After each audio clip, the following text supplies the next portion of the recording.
Igitabo cy'Intangiriro umutwe wa 48. Yakobo aha umugisha abahungu bombi ba Yozefu.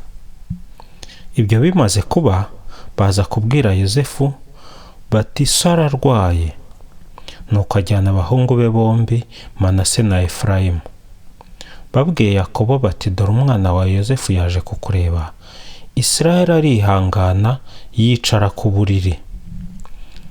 Yakobo abwira Yozefu ati Imana nyir'ububasha yambonekeye i Luzi mu gihugu cya Kanahani.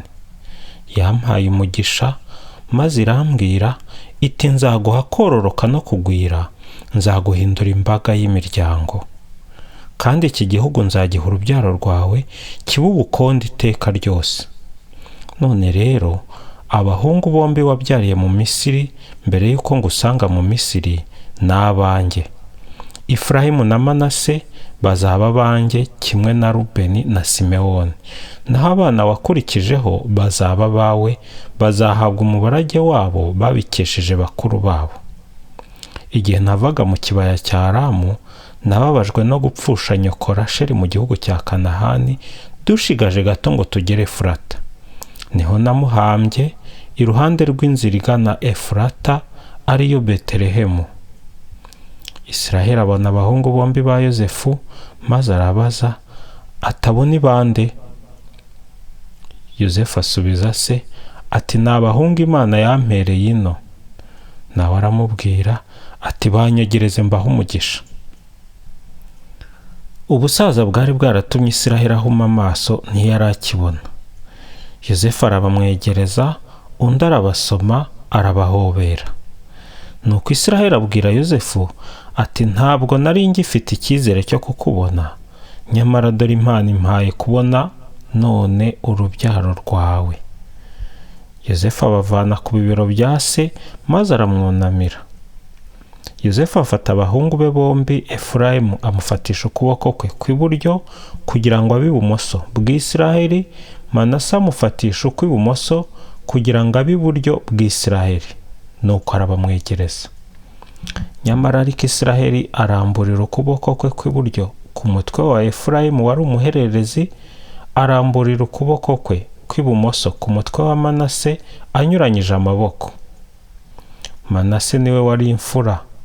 Aha Yozefu umugisha agira ati Imana ba sogokuru Aburahamu na Izaki bagenze imbere, Imana yandagiye mu buzima bwanjye bwose kugeza ubu, ikaba ariyo mumarayika wandinze ibibi byose, nihaba abahungu umugisha. Maze kubera bo izina ryanjye risingizwe, kimwe n'aya ba sogokuru Aburahamu na Izaki. Aba bana bazagwire bakwire igihugu. Yozefu abonye ko se yari yashyize ikiganza cy'iburyo ku mutwe wa Efurayimu biramubabaza. Afata ikiganza cya se kugira ngo agikure ku mutwe wa Efurayimu agishyire ku mutwe wa Manase, ati data wibigenza utyo kuko uyu ni we mfura. Shyira ikiganza cyawe cy'iburyo ku mutwe we. Se ariko aranga ati ndabizi mwana wanjye, ndabizi. Nawe azahinduka umuryango, nawe azaba igihangange. Nyamara murumuna we azamurusha kuba igihangange. Urubyaro rwe ruzaba imiryango myinshi. Nuko uwo munsi abaha umugisha, avuga ati dore uko muri Isiraheli bazifurizanya umugisha. Bazavuga bati Imana irakakugira nka Efurayimu na Manase. Ashyira atyo Efurayimu imbere ya Manase. Hanyuma Isiraheli abwira Yozefu ati dore ngiye gupfa, ariko Imana izabana namwe kandi izabasubiza mu gihugu cy'abasokuru. Byongeye nkuraza umugabane usumba uwa bene so, ari wo Sikemu na nyaze Abahemori, nyibanyagisha inkota n'umuheto.